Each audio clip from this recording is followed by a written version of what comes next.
नमस्कार, मैं हूं प्रज्ञा और आप देख रहे हैं इंडिया हेल्प न्यूज। इस समय मैं दिल्ली के भारतीय राष्ट्रीय कांग्रेस कार्यालय में मौजूद हूं और हमारे साथ चर्चा के लिए मौजूद हैं। सर, आपका नाम? मुकेश पंचाल फ्रॉम अहमदाबाद, गुजरात। सर, आपका पद? मैं गुजरात का सेक्रेटरी हूँ, गुजरात कांग्रेस से। और स्वागत है सर आपका मेरे में। सर, जैसे कि आप जानते हैं 2024 का जो चुनाव है तो नजदीक है, तो सर आपकी क्या राय है?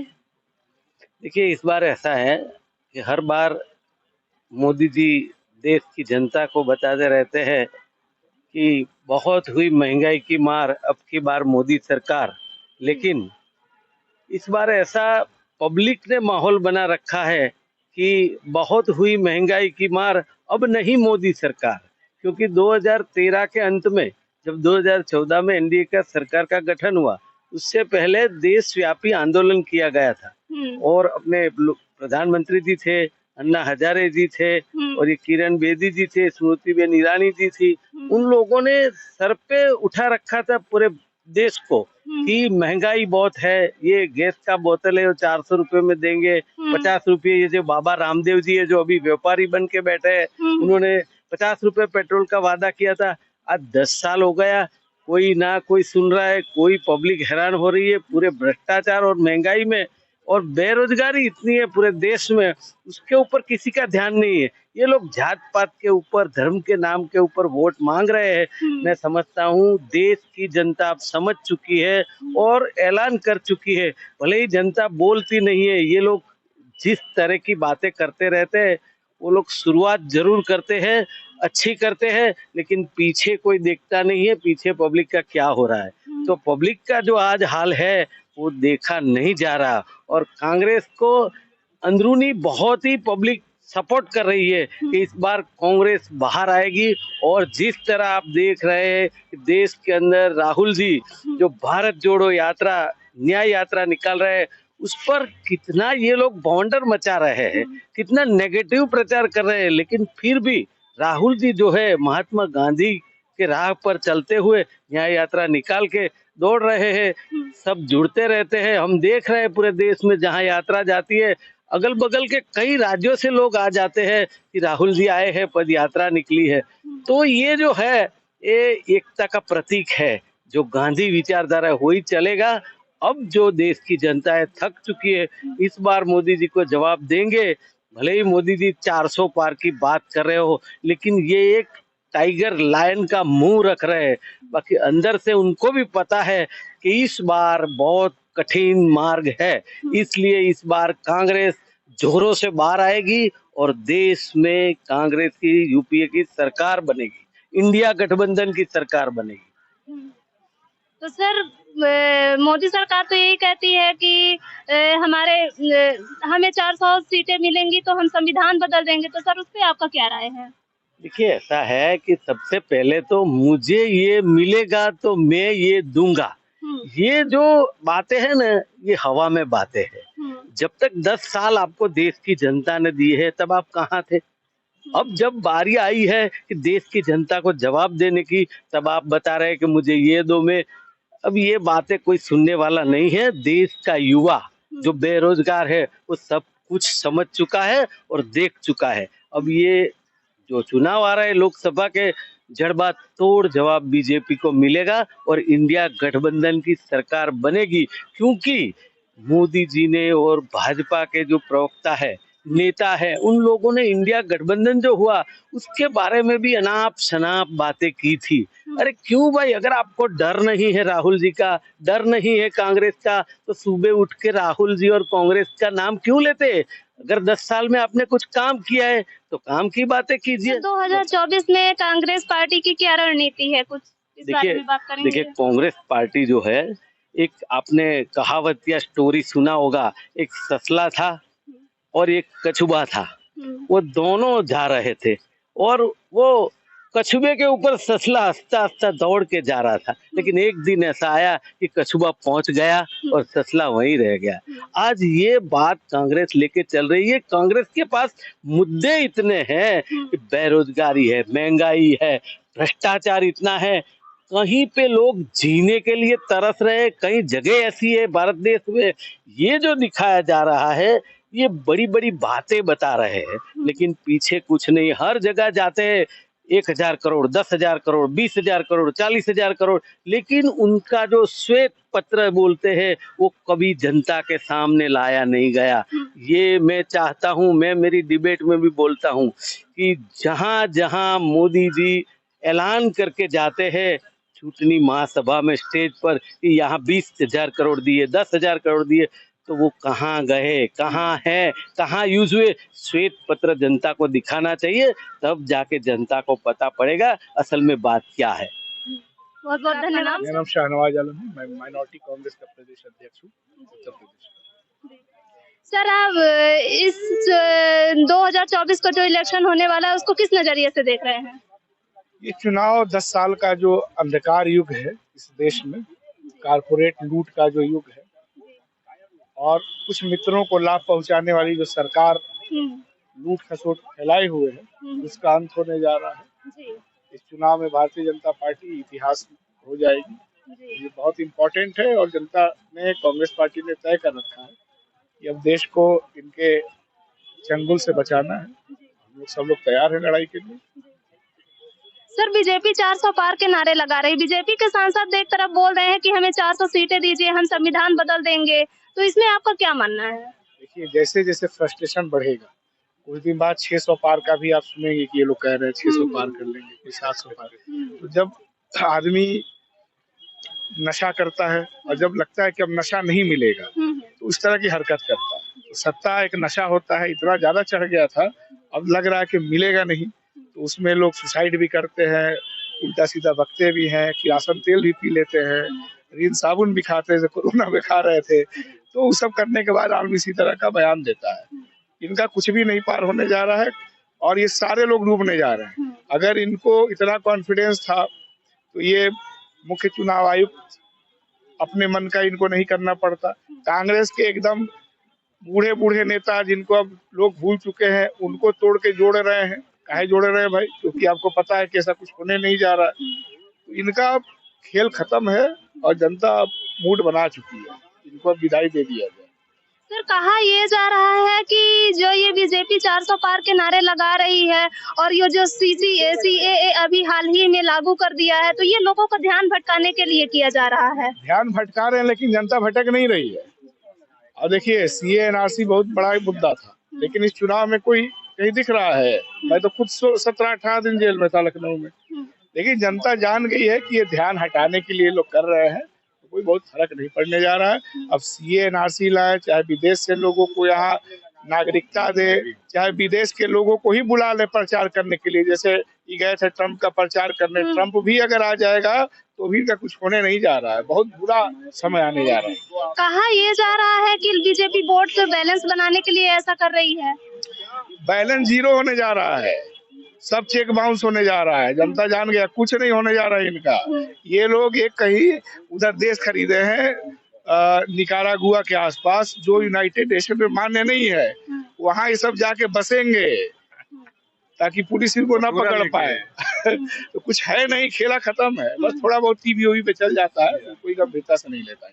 तो सर 2024 का जो चुनाव होने वाला है, तो उसमें आपकी तरफ से, आपके पार्टी की तरफ से ऐसा क्या योजनाएं होंगी, क्या रणनीति होगी कि जनता आप पर भरोसा करेगी, आपको सत्ता में लाएगी? देखिए, इस देश में आप कहीं भी आप जाइए, पुराना पुल, पुराना फैक्ट्री, पुराना चिमनी, पुराना मिल, जो भी मिलता है कांग्रेस का ना है।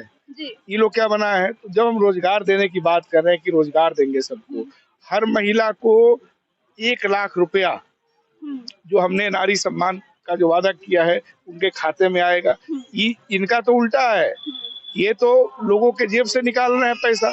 अगर आप रोडवेज में भी यात्रा कर रहे हैं, 50 रुपया भी किराया है, तो उसमें भी ये लोग GST मांग रहे हैं, है ना। स्कूल के फीस तक पे GST लग रहा है, चाय पीने तक पे GST लग रहा है। तो जनता ने इनको भरम में आकर के वोट दे दिया और अपना पूरा बैंक बैलेंस जनता का ये सब लूट लिए, छीन लिए।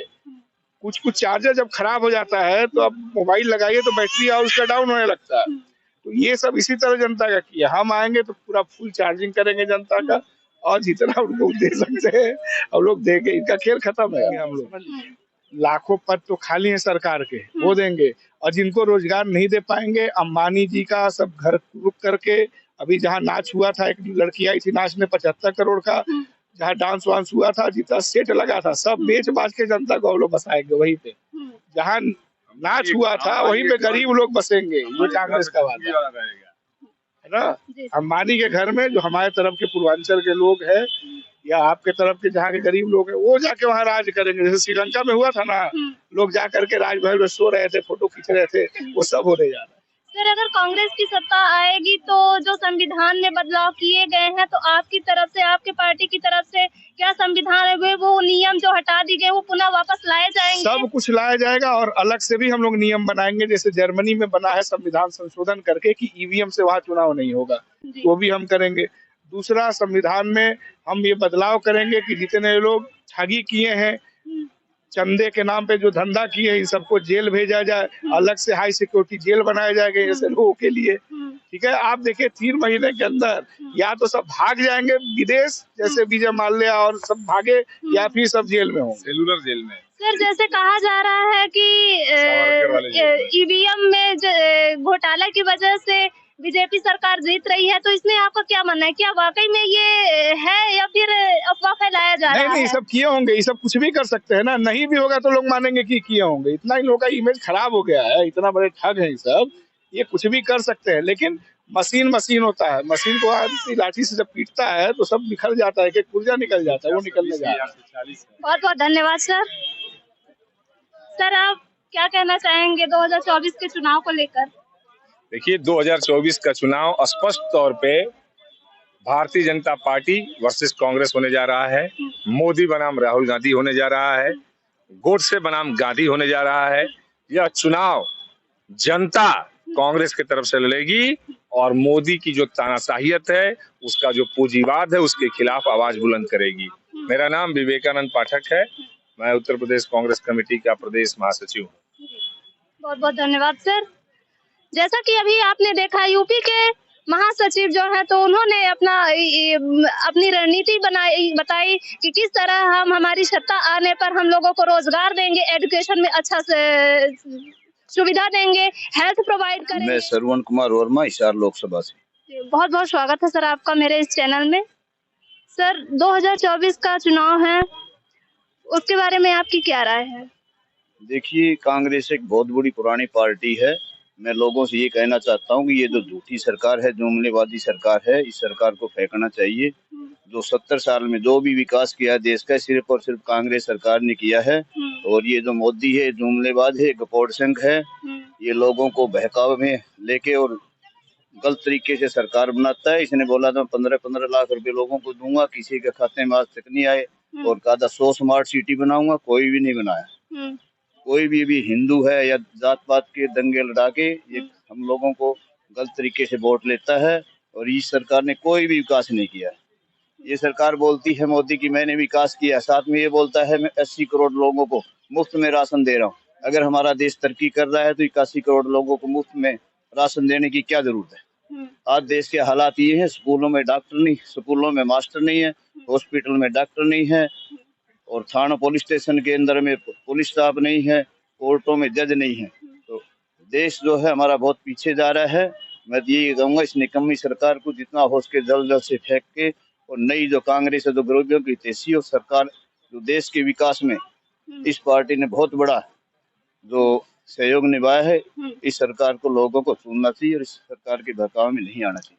तो सर, अगर 2024 में कांग्रेस की सरकार आती है तो वो महंगाई के लिए, शिक्षा, एजुकेशन के लिए, हेल्थ के लिए, बेरोजगारों के लिए क्या रणनीति अपना सकती है? हमारा मेन मुद्दा ये है कि हम सबसे ज्यादा शिक्षा पे जोर देंगे, क्योंकि किसी भी देश का विकास बगैर शिक्षा के नहीं हो सकता। हमारा देश का दुर्भाग्य है ये मोदी, जो देश में 400 करोड़ मंदिर ऑलरेडी बने हुए हैं, और मंदिर के बहाने हिंदू और मुस्लिम के बहाने ये देश को बरगला रहा है। हमारे देश में आज एक भी विश्व स्तरीय यूनिवर्सिटी नहीं है, हमारा देश का दुर्भाग्य है। और रोजगार के लिए कोई साधन नहीं है। मंदिरों की बजाय देखो, मंदिर आस्था में किसी को ये नहीं कहता, आस्था हर इंसान की होनी चाहिए, राम हमारे दिल में भी है। लेकिन ये 3500 करोड़ या 4000 करोड़ रुपए जो लगाए हैं, अगर इसके अंदर में हजारों फैक्ट्रियां लगती, करोड़ों लोगों को रोजगार मिलता। शिक्षा और रोजगार हमारा सबसे बड़ा मुद्दा होगा। हम लोगों को शिक्षा और रोजगार देंगे। बिजली, सड़क, पानी की भी सुविधा नहीं है, सड़कें टूटी पड़ी हैं। ये नेता अपनी जेब भर रहे हैं और सिर्फ ये मोदी गपोट सिंह का झूठ का पुतला है। ये देश को बहुत पीछे ले जा रहा है। तो सर बीजेपी तो 400 पार के नारे लगा रही है। बीजेपी तो ये 500 सीट भी जीत सकती है, क्योंकि मशीनें जो सरकारी तंत्र का दुरुपयोग कर रही है, मशीनों के गलत बटन दबा रही है, विदेशों से भी पैसा आ रहा है और जो भी कर्मचारी इनके हैं, सरकार इनकी है, तो ये तो 600 सीट भी जीत सकती है। इसका भगवान ही मालिक है, भगवान भी मालिक नहीं, इतनी झूठी कपोट संघ सरकार। हाँ जी सर, ये जो सुप्रीम कोर्ट ने एसबीआई को इलेक्टोरल बॉन्ड के लिए जो आदेश दिए हैं उसके विषय में क्या कहना चाहेंगे? उसके विषय में मैं कहता हूँ, जो जनता की आवाज है वो सुननी चाहिए और जो सुप्रीम कोर्ट बोलती है, जनता जनार्दन है, जो जनता चाहती देश के अंदर वही होना चाहिए। सर, हाल ही में मोदी सरकार ने अभी सीएए मतलब जो नागरिकता संशोधन कानून लागू किया है, उस विषय में क्या कहना चाहेंगे? उसमें पब्लिक को, लोगों को क्या फायदा है? पब्लिक को कोई फायदा नहीं है। ये मोदी सरकार वही है जो कह रही थी कि हमारी बीजेपी सरकार आएगी तो देश से, दूसरे देशों से जो घुसपैठी आ रहे हैं उनको रोकेंगे। ये मोदी सरकार उनको बढ़ावा दे रही है। इनका सिर्फ और सिर्फ वोट पे है, न ये हिंदू के बारे में कोई अच्छी सरकार है, न मुस्लिम के बारे में। ये सिर्फ और सिर्फ इनका एक ही है कि हम सरकार बनाए, किसी भी नीति से गिर के सरकार बनाए और इस देश की जनता को लूटे। इनका एक ही मकसद है, इससे कोई भी किसी का फायदा होने वाला नहीं है। अगर हमें, मैं तो ये कहता हूँ, देश का जो बॉर्डर है उस पे घुसपैठ बंद करे बीजेपी सरकार। ये वही बीजेपी सरकार जो बोलती मोदी जी मैं ये करूंगा, और आप कुछ भी नहीं बोलते। ये सिर्फ एक पब्लिक को बहकावे का है। सीए से कोई फायदा होने वाला नहीं है देश को। सर, बीजेपी के सांसद बोल रहे हैं कि 400 सीटें पार ला देंगे तो हम संविधान बदल देंगे, तो इसमें आपका क्या मानना है? संविधान इन्होंने बदल ही दिया है, रह क्या गया? हमारे जो गरीब लोगों को जो आरक्षण मिल रहा था, और संविधान आरक्षण की जरूरत ही नहीं पड़ेगी। इसने, मोदी जी ने रेलवे बेच दी, पोर्ट बेच दिए, एयरपोर्ट बेच दिए। आंध्रा में विशाखापट्टनम में 12 लाख लोग रोजगार करते, स्टील का कारखाना, वो बेच दिया। तो जब सरकारी तंत्र रहेंगे नहीं तो आरक्षण की जरूरत क्या है? तो ये मोदी जी तो इस देश को बेच के मेरे हिसाब से बाहर दूसरे भागने वाले हैं। अगर 2024 में ये बीजेपी सरकार बन गई तो दोबारा हमें वोट नहीं डालने देंगे ये लोग, जो आरएसएस के जो सामंतवादी ये देश का भट्टा गोल करे, सत्यानाश करे। ऐसी सरकार को जल्द से जल्द जनता से अपील करता हूँ कि उखाड़ फेंक देना चाहिए। तो सर, 2024 में कांग्रेस आए, इसके लिए कांग्रेस की कुछ रणनीति है, क्या हो सकती है आगे? कांग्रेस की रणनीति है, हम देश को, जो हर जनता को जो है एक साथ लेके चलेंगे और हर वर्ग का हम ख्याल रखेंगे। उन्होंने अभी बताया कि कैसे बीजेपी लोगों का मुद्दों से ध्यान भटका रही है और किस तरह से वो अपना प्रचार कर रही है और लोगों को मंदिर, मस्जिद, धर्म, जात पात में भड़का के अपने तरफ वोट खींचने का आकर्षित कर रही है। बहुत बहुत शुक्रिया, बहुत बहुत धन्यवाद सर आपका।